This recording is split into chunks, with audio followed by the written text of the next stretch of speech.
quais que serão as tendências aí para o agro sustentável esse ano? Você sabe? Quem responde é a Aline Locks, que é CEO da Produzindo Certo, solução que já impactou no gerenciamento de mais de 6 milhões de hectares de terras por meio da integração de boas práticas produtivas, respeito às pessoas e aos recursos naturais.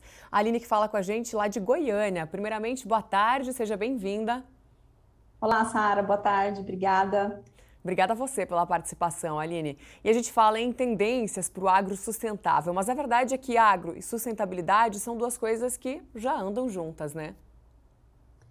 Pois é, Sara, assim, sem dúvida o agro e sustentabilidade já caminham e de fato devem, né, caminhar juntos. A produção agrícola requer a utilização de recursos naturais, né, então como o uso do solo, como o uso da água, e não tem como a gente sustentar um crescimento sem, de fato, a correta gestão desses recursos que, em última instância, são, sim, né, finitos.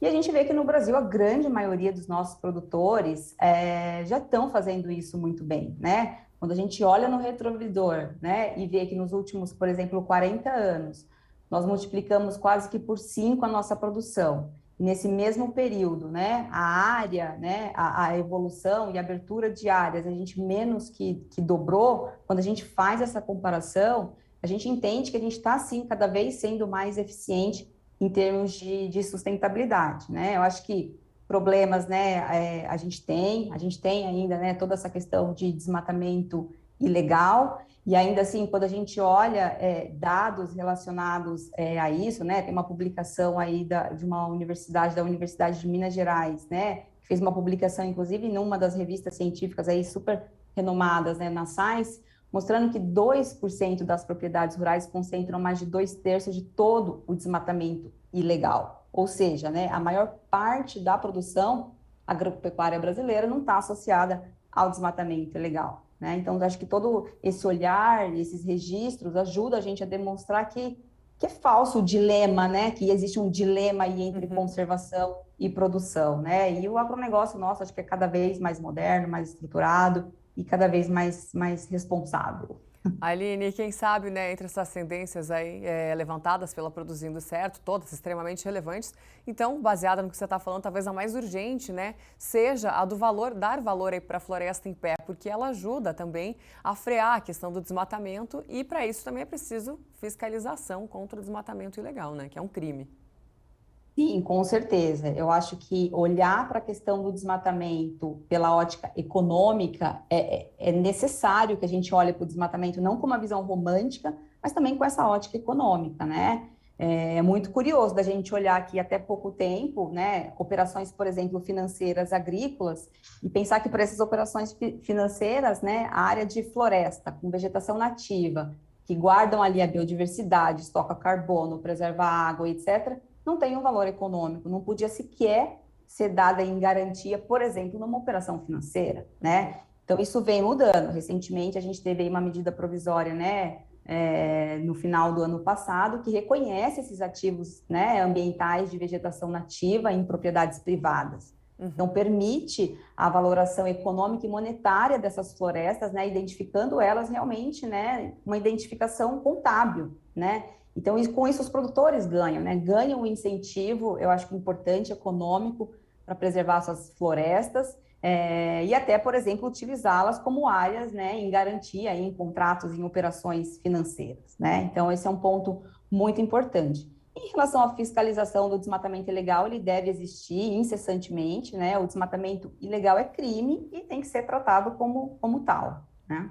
Tem que ser cessado, né, totalmente. Agora, Aline, eu vou te convidar para acompanhar, né, o resultado da nossa enquete. Hoje a gente perguntou para o nosso público o seguinte: pensando no agro do futuro, né, que é justamente esse trabalho que vocês realizaram, qual desses 3 temas é considerado pelo nosso público mais desafiador? Áreas degradadas, produção de bioinsumos ou produção agroflorestal?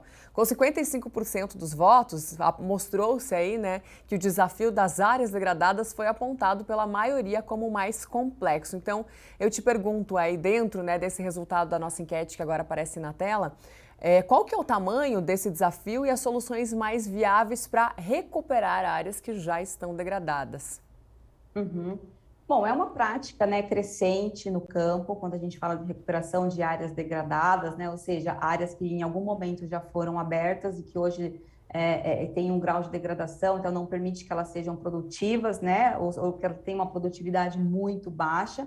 E com certeza a recuperação dessas áreas é tida como uma solução para que a gente aumente nossa produção sem avançar em áreas nativas, né? Sem precisar de mais desmatamento, reduzindo então a pressão por desmatamento, né? Por isso a gente até ouviu aí, né, na matéria passada e recentemente o ministro, né, da Agricultura, Carlos Fávaro, falando, né, no discurso dele, inclusive no discurso de posse, que o governo estuda maneiras de financiar, né, com recursos aí do BNDES, produtores que estejam dispostos a recuperar pastagens, por exemplo, pastagens degradadas que hoje são quase improdutivas, né? Quando a gente olha na questão do tamanho, né, como você colocou aí nesse desafio, a gente tem uma estimativa do IBGE que mostra que a gente tem no Brasil quase 100 milhões de hectares com algum nível de degradação, né? E que se a gente recuperar aí 10 a 12% desse total, tem um outro estudo que diz que a gente consegue trazer, por exemplo, para o nosso rebanho quase 18 milhões de animais, né? Então, é um caminho, sim, a perseguir. E, com certeza, é desafio, né? Eu acho que recursos financeiros, tem que ter um recurso financeiro destinado, canalizado para isso, e junto com esse recurso, a assistência técnica, né? A gente precisa de assistência técnica, profissionais capacitados para dar essa instrução aí para o produtor, para a gente avançar em recuperação das pastagens no nosso Brasil.